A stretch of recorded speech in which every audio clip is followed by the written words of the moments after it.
Men think they are losing women because they're not good enough. Wrong. They're losing because the game was rigged before it even started. Have you ever felt it? She looks at you like you're the only man in the room. Her smile melts every defense you've built. For a moment, you believe you've finally found the one. And then, suddenly, she's cold, distant, unreachable. You replay the conversations in your head. You wonder, did I say something wrong? Did she lose interest overnight? The truth is darker. It was never about you. It was about the hidden patterns inside her psychology, patterns she doesn't even see herself. Most men think women are unpredictable, mysterious, impossible to read. But what nobody tells you is this: their behavior follows rules. Not rules of logic, rules of emotion. And once you decode them, you'll see exactly why she swings from warmth to ice, from desire to rejection. These are not random mood swings. They are predictable weaknesses. Weaknesses that quietly shape every choice she makes about men, love, and loyalty. In this video, I'm going to reveal the 10 hidden psychological traps that drive women's behavior. Not cliches, not surface flaws, but the real vulnerabilities behind the mask. And if you stay until the end, you'll uncover weakness number 9 and 10, the ones no man forgets once he sees them. Because once you know the truth, you'll never look at love, or at women, the same way again. Most men think women chase love. The truth is they chase attention. It's not romance, but recognition. Not intimacy, but validation. Every glance, every like, every passing compliment fuels a system far stronger than reason. To her brain, these moments are micro hits of dopamine. And like any drug, the effect fades fast, leaving her craving the next fix. What nobody tells men is this: she doesn't need to like the source. The man giving the compliment is irrelevant. She can despise him, dismiss him, even forget his name. But the attention itself? That's the currency. That's the rush. This is why the Instagram selfie isn't harmless. It's a ritual of supply. And the more she feeds on it, the more reality bends around her addiction. Here's the brutal irony. Men often mistake this hunger for connection. They believe her smiles, her playful replies, her gratitude means she sees them. Wrong. She sees only the spotlight, not the person holding it. The tragedy is that most men keep paying, thinking they're investing in love. In truth, they're just fueling her withdrawal cycle. Attention isn't proof of desire, it's proof of dependency. And when the attention drops, the spiral begins. She replays conversations, she rereads messages, she invents stories in her head to explain why the stream of validation has slowed. Logic is gone. Imagination takes the wheel, and the storm of overthinking starts. Punchline? Not love, but dopamine. Not connection, but consumption. This is the first weakness, the foundation that poisons everything else. And once you see it, you realize men aren't competing for her love. They're competing to keep her addiction alive. But attention addiction is only the trigger. What happens next is worse. Because when attention collides with imagination, women don't just live reality, they rewrite it. And that's where weakness number 2 begins. Attention is only the spark. The real fire begins when her imagination hijacks her mind. Most men think women respond to reality. The truth? They respond to their own interpretations of reality. Not what you said, but what she felt you meant. Not your silence, but the story she builds inside that silence. Picture this. A man replies with a simple, "Okay."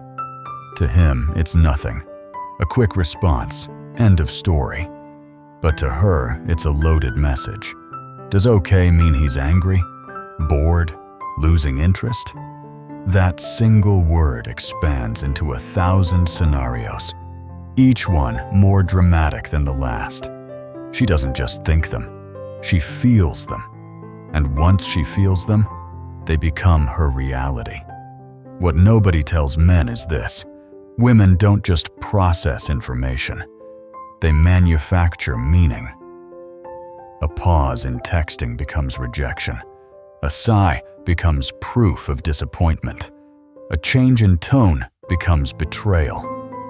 Facts get crushed under the weight of emotions. Logic loses. Imagination wins. Here's the danger. When her mind spins in these loops, you, the man, become the villain in a story you never wrote.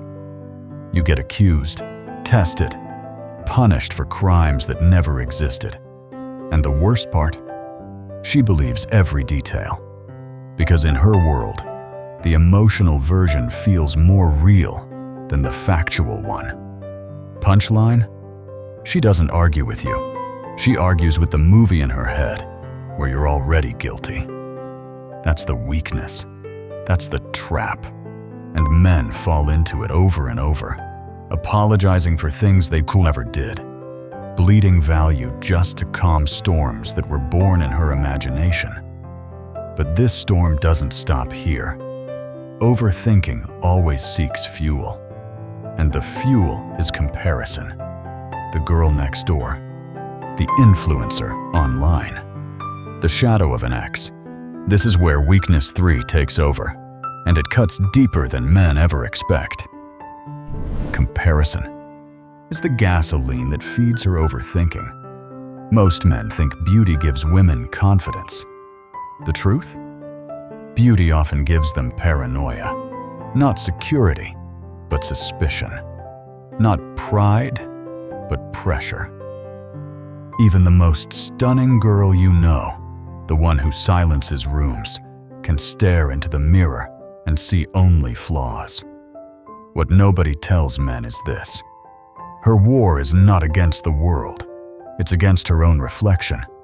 A tiny blemish, a strand of hair out of place, the faintest curve on her body. To you, invisible. To her, catastrophic. She magnifies it until it consumes her. Social media then amplifies the wound. Scroll after scroll of filtered faces, fake perfection, synthetic beauty. Each image whispers, "You're not enough. You should look like her." And here's the cruel twist. Your compliments don't cure this insecurity. They feed it. Because every "you're beautiful" becomes proof that her value is conditional, fragile, dependent on constant outside validation. Most men think flattery makes her feel safe. The truth? Flattery sharpens her hunger for more. And once validation becomes a drug, any man willing to supply it gains leverage. Punchline? She doesn't compete with other women. She competes with the illusion of perfection she will never reach. That's the battlefield she lives in. A war with no victory, only exhaustion. And when exhaustion meets desire, she becomes vulnerable to the most dangerous manipulation of all. Because insecurity does not end with the mirror. It bleeds into her emotions. It twists attraction into obsession. And it sets her up for weakness number 4, the vulnerability to flattery that bypasses her logic and exposes the raw core of her need. Insecurity opens the door, but flattery walks straight through it. Most men think compliments are harmless. The truth? Compliments are psychological weapons, not random praise, but targeted validation. Not casual words, but keys to the locked vault of her self-worth. What nobody tells men is this: the flattery that works isn't the obvious, It's not "you're hot" or "you're pretty." It's the precision strike, the kind that touches the trait she secretly doubts about herself. Call her smart when she feels average. Call her strong when she feels weak.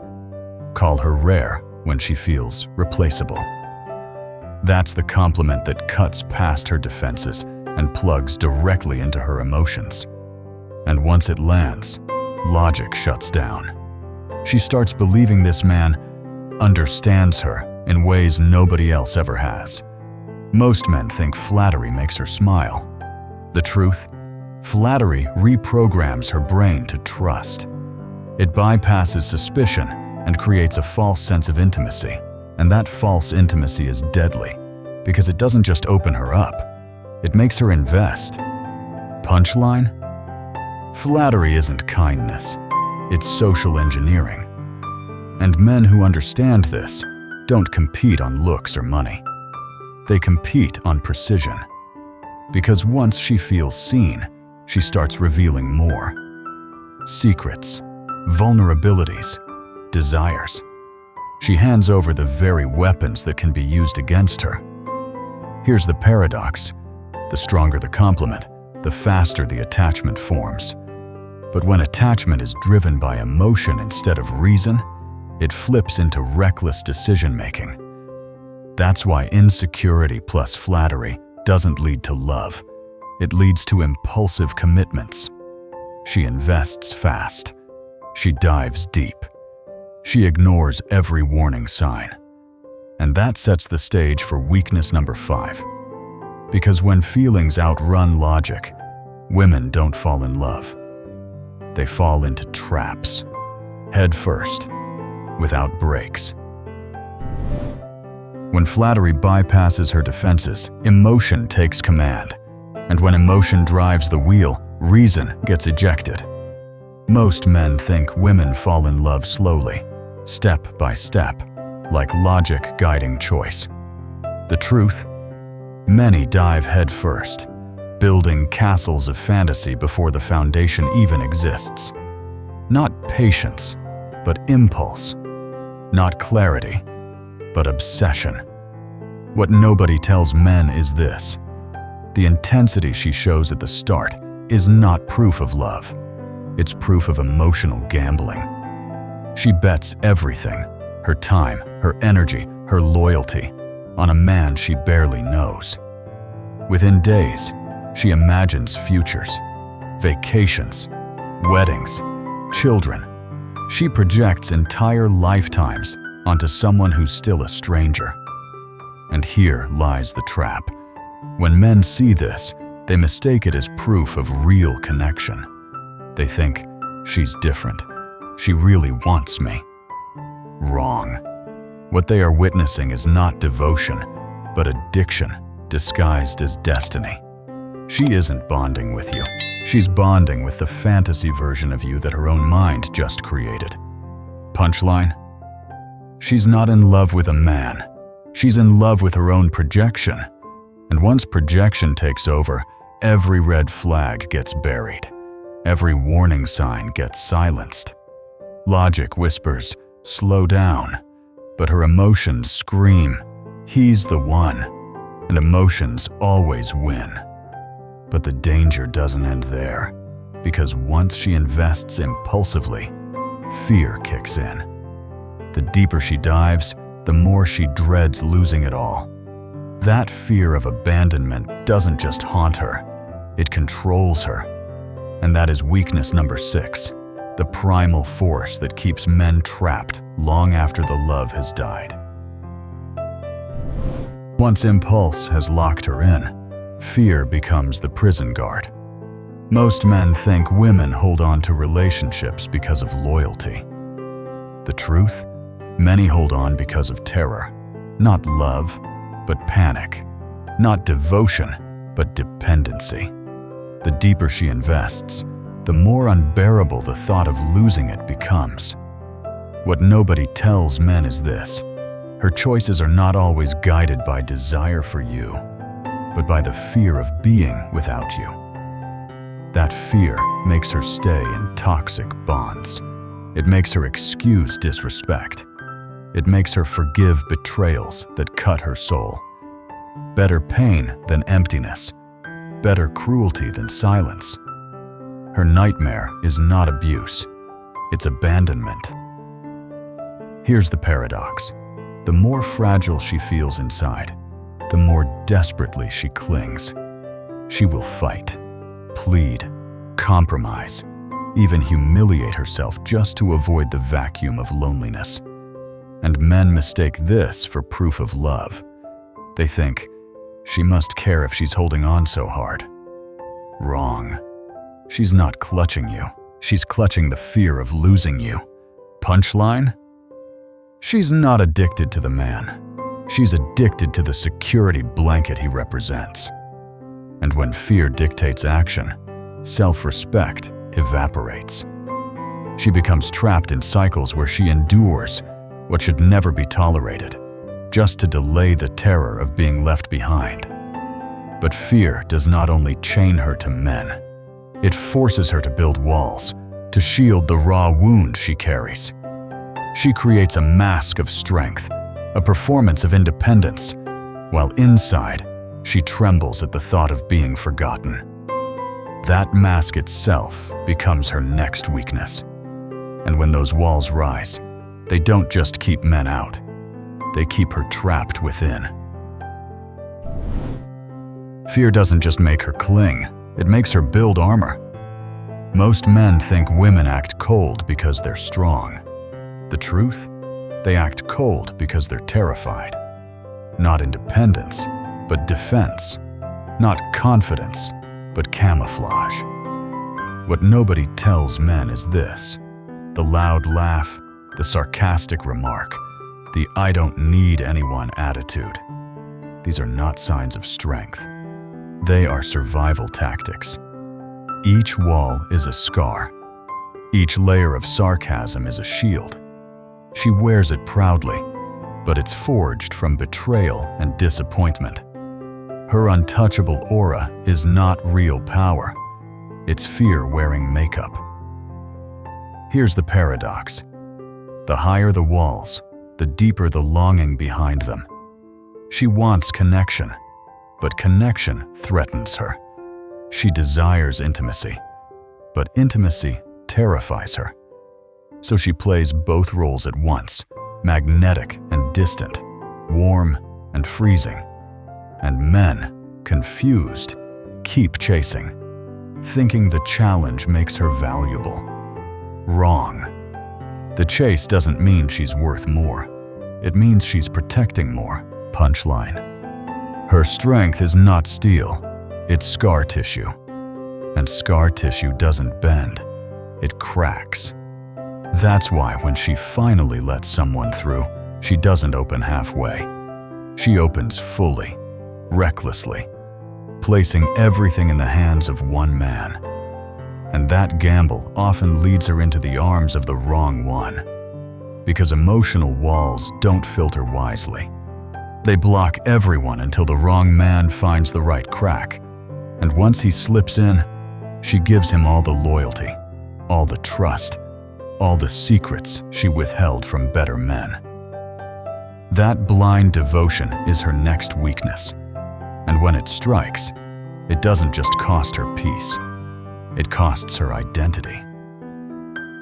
When her walls finally break, they don't open carefully. They collapse. Most men think trust is earned slowly, tested over time. The truth? With women who've carried scars too long, trust often floods out all at once. Not measured, but reckless. Not selective, but blind. What nobody tells men is this: she doesn't give half of herself. She gives it all.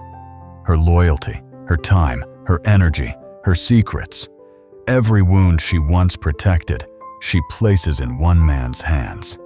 And if that man happens to be the wrong one, the damage isn't just heartbreak, it's identity theft. Because she doesn't just lose him, she loses herself. Here's the paradox. She sees the red flags. She feels the warnings. Deep down, she knows. Yet she edits the story in her own mind. She paints over the cracks with hope. She clings to the illusion of who he could be, not the reality of who he is. And men mistake this loyalty as virtue. They call it devotion. Wrong. It's not devotion. It's delusion. Punchline? She's not trusting the man in front of her. She's trusting the fantasy she built around him. And the deeper she invests, the sharper the collapse when betrayal comes. She doesn't just grieve the loss of a partner. She grieves the loss of the story she told herself. And that grief echoes louder than any truth you could give her. But betrayal doesn't simply end with pain. It plants seeds. It chains her mind to ghosts of the past. And when those ghosts take root, she doesn't live in the present anymore. She lives replaying memories, romanticizing the very thing that broke her. And that is weakness number 9, the most dangerous illusion of all. Betrayal doesn't just leave scars. It creates ghosts. Most men think women move on once the breakup is over. The truth? Many don't move on. They move backward. Not toward the future, but back into memory. Not into reality, but into fantasy. What nobody tells men is this: she doesn't remember the man as he was. She remembers the version her mind edited. The smile without the lies. The kisses without the arguments. The nights of passion without the mornings of silence. She doesn't replay the betrayal. She replays the dream. And that dream becomes her prison. Here's the paradox. Every new man she meets isn't competing with reality. He's competing with a ghost. A perfect ghost, polished by nostalgia, purified by distance, stripped of flaws. And no matter what he does, he always falls short. Not because he's worse, but because he's real. Real men bleed, stumble, and fail. Ghosts never do. Punchline? She's not in love with her ex. She's in love with the edited highlight reel her brain refuses to delete. That's why she clings to old texts. That's why she stalks social media. That's why she sabotages the present. Because she's addicted, not to the man, but to the memory of what she wanted him to be. And here's where the danger escalates. Once nostalgia rewrites reality, every weakness before this multiplies. Attention feels empty. Flattery feels shallow. Even loyalty feels wasted. Because nothing compares to the illusion she keeps worshiping. And when that illusion controls her, the final weakness reveals itself. Because in the end, it's not love guiding her choices. It's not truth shaping her reality. It's emotion. And when emotion rules above fact, chaos is inevitable. That's weakness number 10, and it changes everything. Nostalgia sets the stage, but emotion delivers the final blow. Most men think women act on reason the same way men do. The truth? For many, feelings outweigh facts. Not evidence, but emotion. Not truth, but perception. Once emotions take control, reality becomes negotiable. What nobody tells men is this: she doesn't ask, "What happened?" She asks, "How did it make me feel?" If the feeling is strong enough, it overrides logic. That's why she forgives betrayal she should never excuse. That's why she clings to ghosts she should bury. That's why she destroys good men, chasing the thrill of chaos. Here's the paradox. This same emotional intensity is what makes her magnetic. It's what makes her love burn brighter than men can imagine. But the brighter the fire, the faster it consumes. When her mood dictates her truth, stability dies. And when stability dies, so does reason. Punchline: she doesn't live in reality. She lives in emotional weather reports that change by the hour, but men try to argue with facts. But you can't debate a storm. You can't reason with rain. In her world, feelings are law, and everything else bends around them. That is why romance is not destiny. It is a system designed to exploit this bias. A scam where men lose value, trying to satisfy emotions that never stabilize. And here is the brutal ending. The very thing that makes her unforgettable is the same thing that makes her unpredictable. The very depth that draws men in is the same storm that drowns them. Understand this, and you stop being a victim. Ignore it, and you'll keep bleeding for illusions. Because once you see how emotion outranks reality, the question is no longer, does she love me? The question is, am I willing to be consumed by a fire that was never built to last? So now you've seen it. 10 hidden weaknesses, 10 invisible cracks that men mistake for love. Most men think relationships collapse because of bad timing, bad luck, or bad communication. The truth? They collapse because men walk blind into a system designed to extract. Not romance, but programming. Not love, but leverage. Every smile, every compliment, every sudden shift isn't random. It's the machinery of psychology at work. Attention addiction, insecurity, nostalgia, fear, emotional impulses. These traits make her magnetic, intoxicating, unforgettable. Yet the very same traits drain men of time, money, energy, and focus.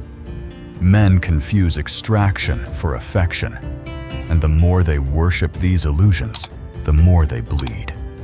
That's the paradox. What feels like feminine magic is actually a mechanism of control, reinforced not just by her, but by culture itself. Movies, music, stories that drag men back into the loop. Punchline? Romance is not a fairy tale. It's an extraction system. The man who doesn't wake up will pay into it for decades, until he has nothing left. But the solution isn't to change her. It's to master yourself. The man who controls his own mind becomes unexploitable. He sees the traps, but doesn't step in, reads the patterns, but refuses to play the role they demand. That clarity is what separates victims from masters. So the final question isn't, will she change? But will you? Because only when men stop bleeding for illusion can they start building empires untouched by it.